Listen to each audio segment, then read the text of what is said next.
The author of Hebrews is doing this. He's really trying to prove to a Jewish Christian, Jesus is better than your heritage. Here's how the book of Hebrews unfolds. Jesus is better than angels. Jesus is better than Moses. Jesus is better than the high priest Aaron. In fact, he's so much better, he's not even in Aaron's priesthood, he's in Melchizedek's priesthood. We're not even going to try to teach Melchizedek because the author of Hebrews realized he couldn't teach the priesthood of Melchizedek. His audience didn't get it. His audience didn't understand, and something spectacular happens at the end of Hebrews 5. The writer decides that he has passed his audience, that his audience isn't keeping up with him anymore. And so he stops and says, I have a bunch of stuff I'd like to say. Look at verse 11 of Hebrews 5. I have a lot of stuff I'd like to say. It's hard to explain because you've become dull of hearing. Now, the reason why he says this is because they're Jewish believers who are grabbing the tangibleness of Judaism and mixing it with the internalization of Jesus. So they got the inside Jesus and the outside Jew. And the author of Hebrews says, gosh, there's a bunch of stuff I want to tell you about Melchizedek. The problem is you're not listening anymore because you are so infatuated, you're so dull of hearing. This is Lazarus with a wrap around his head where his ears aren't hearing what the Spirit would say. And it's vital to hear what the Spirit says. Jesus would always preface it with, let he who has ears to hear what the Spirit says. And so the author of Hebrews goes, we got to take that ear wrap off. How are we going to do that? Verse 12. By this time, you ought to be teachers, but you're needing someone to teach you again the first principles of the oracles of God. Big word for the first principles of God's sayings. And you've come to need milk and not solid food. For everyone who partakes only of milk is unskilled in the word of righteousness because he's a baby.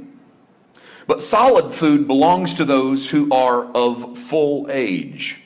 Greek word. Solid food belongs to those who are mature. That is, those who by reason of practice, New King James says use, but the Greek is practice. Those who have practice have their senses exercised to discern both good and evil. I want to talk about that senses exercised in this first session. And I want to start with milk drinking believers. Because for a lot of us, Christianity has become about the road to spiritual maturity. We look back on our road and go, well, I'm more mature now than I was then. And we define spiritual maturity several ways, and it's dangerous. The most common way is dangerous. Here's how most of us, if I were to go around the room, and we would have to do it anonymously, but if I were to go around the room, hand everybody a 3x5 card, and I were to say, I want you to write on this card, what does it look like when someone is spiritually mature? Most believers, I've been in church 40 years. I've been in ministry 24 years. I'm going to give you a pretty good cross-cut right here, okay? Most believers will tell you spiritual maturity is when you can identify sin and avoid it. That's where most Christians would say, if you're spiritually mature, you can identify the traps of the enemy and you can avoid them. So the more you avoid them, the more spiritually mature you are. Okay? That's pretty common. That's pretty par for the course in Christianity. So common that when I bring that up in churches, there's a lot of people that can't imagine that we're going somewhere else with it. Because you can tell by the way I set it up that it's wrong. But you'll say it and they'll go, yeah, I mean, it's dead on. And if I had my 3x5, I'll sign my name to it. What's wrong with that? That's spiritually mature. The problem is that we have become so skilled in finding sin, thinking that by finding sin we can avoid sin. We don't realize that the biblical definition of spiritual immaturity, you just read it. Spiritual immature babes need milk.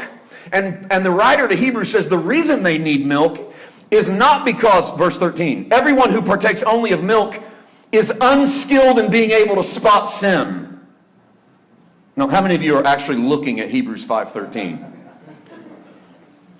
I'm going to say that again. You look at it and tell me if this is what the author says. Everyone that is a milk drinker is unskilled at being able to spot and avoid sin. Wrong. The scripture says everyone who's a milk drinker is unskilled in the word of righteousness because they're a baby. They don't understand the word about their righteousness. And so they're a milk drinker. Spiritual maturity is not the ability to spot sin and avoid sin. Spiritual maturity is understanding what the word of righteousness says about you. What is God's definition of righteous? If I were to hand out the same 3x5 card or say flip it over and answer the following question, what is righteousness? My 40 years of experience are coming back again. I can tell you, most of us would come back with something along these lines. Doing the right thing. We would say righteousness is doing the right thing. Now, if that's what you came up with, I'm not mocking it, okay? Please understand. My heart burns to see people released, not to see people mocked or slapped around. It's not in my heart. If those were the answers you gave, you come to the right place. Because today's the day to find what the Bible says about those two answers. Those things are crucial. What does it mean to be spiritually mature? What does it mean to be righteous? And they're both dealt with in the Scriptures.